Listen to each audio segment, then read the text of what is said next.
Magandang gabi po sa ating lahat mga kapatid. Nasa huling chapter po tayo sa unang sulat ni Paul sa Thessalonians. Ang huling chapter niya sa 1 Thessalonians ay chapter 5. At ang 1 Thessalonians chapter 5 ay nagpapahayag ng iba't ibang mangyayari sa hinaharap. Katulad ng muling pagparito ng Panginoon, pagbibigay pugay sa ating mga pastors, pagpapasalamat sa Diyos sa lahat ng pagkakataon.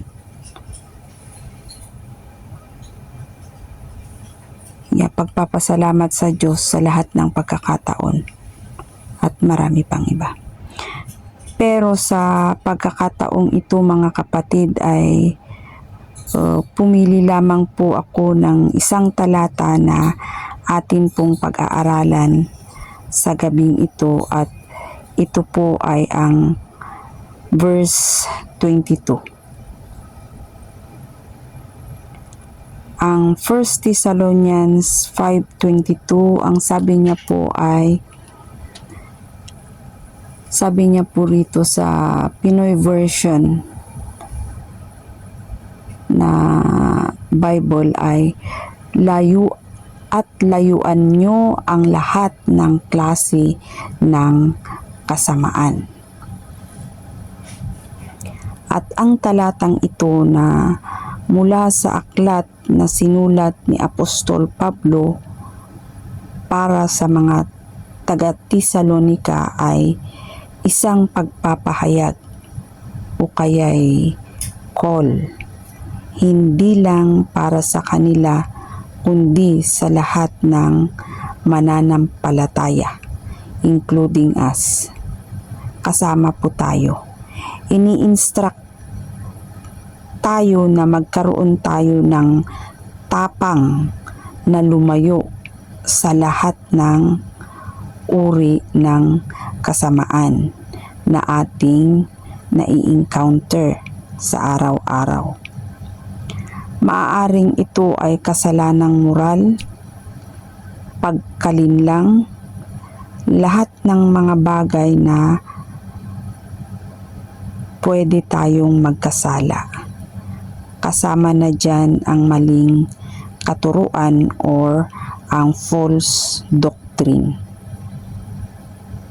Gayunpaman mga kapatid, bilang mga anak ng Diyos ay hindi naman niya tayo pababayaan.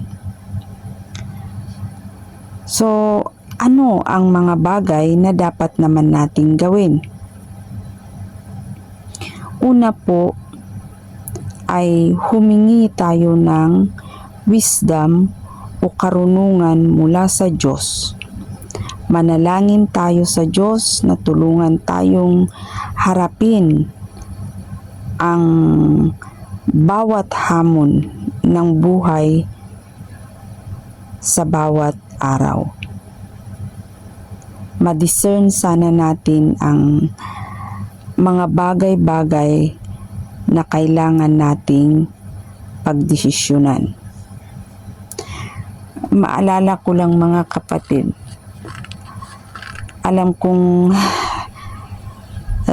narinig nyo itong nangyaring ito, or alam nyo yung nangyari noon na scam sa Mindanao, yung ang tawag ay Kapa.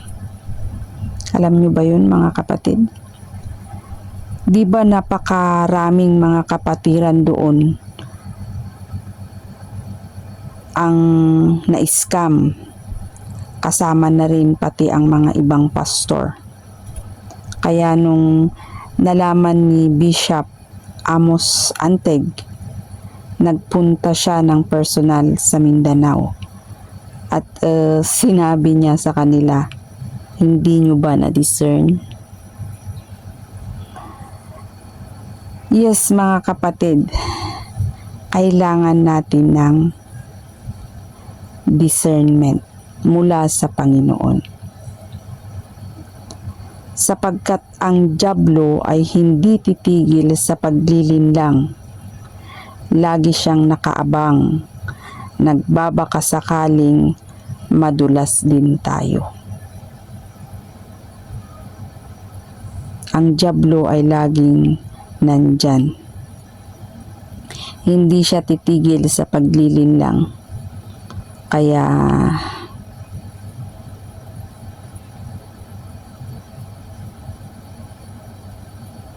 kailangan natin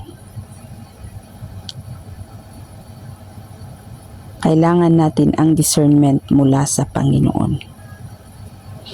At ang pangalawa, mga kapatid, ay ingatan po natin ang ating doktrina or ang ating pinaniniwalaan. Alam naman po natin na napakaraming nagkakalat or napakarami ng nagkalat na iba't ibang mga paniniwala. At kung hindi tayo magiging maingat, baka mahulog din tayo sa patibong. Kaya we must be always na naka-align sa katuruan ng kanyang mga salita.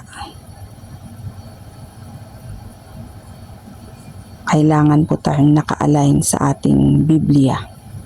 At kapag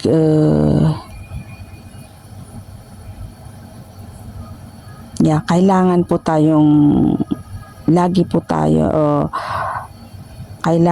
tayong laging naka-align sa katuruan ng kanyang mga salita.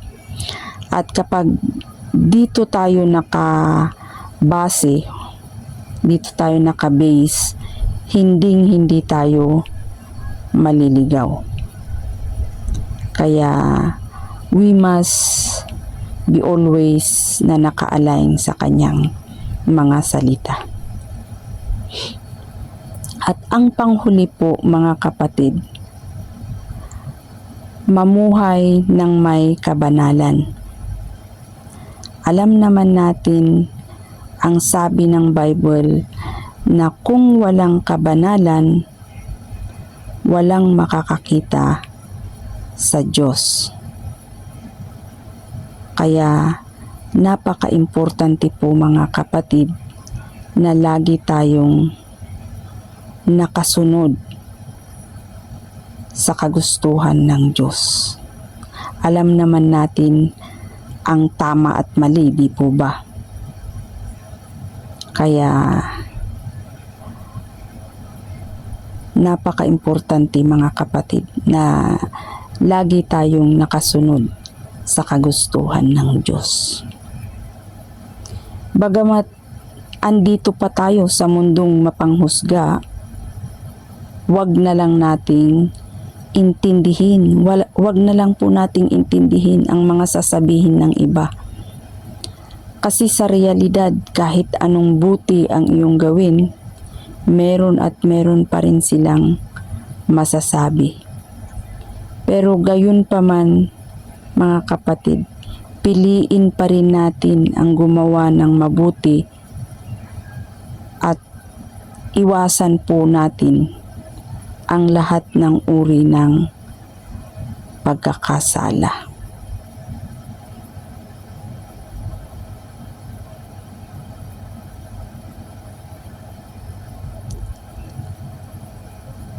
Ito po ang